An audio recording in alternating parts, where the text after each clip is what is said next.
The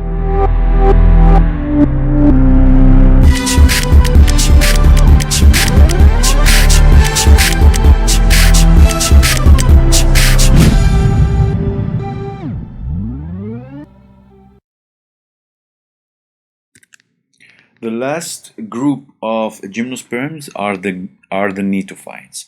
Gnetophytes are different from the others because their vascular tissue is different. Gnetophytes include woody vines, tropical trees, and shrubs. One group of gnetophytes called the ephedra, you can see it in the figure below. It's evergreen.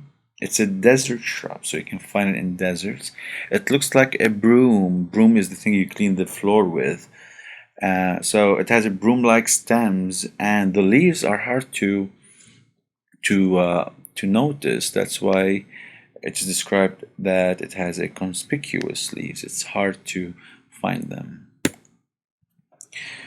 Also, gnetophytes, like in certain regions, they are used in the industry of making tea. So it is used to brew tea, and certain species in Eurasia. Eurasia means in the areas of Asia and Europe. Certain species help in producing medicine called the ephedrine. It has a similar effect to amphetamines.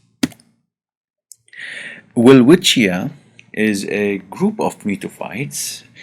This is a weird looking tree. You can see it in the figure below. This plant, it grows only in the Africa's Namib Desert. If we look at its structure, it is made up of a taproot.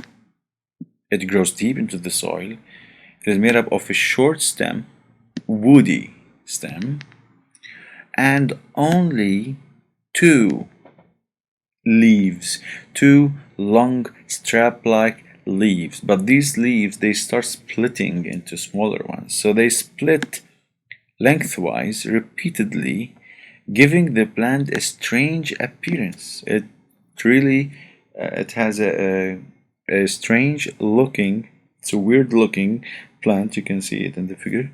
But this plant has the ability to live for a very long time. Some of them, they even live for thousands of years.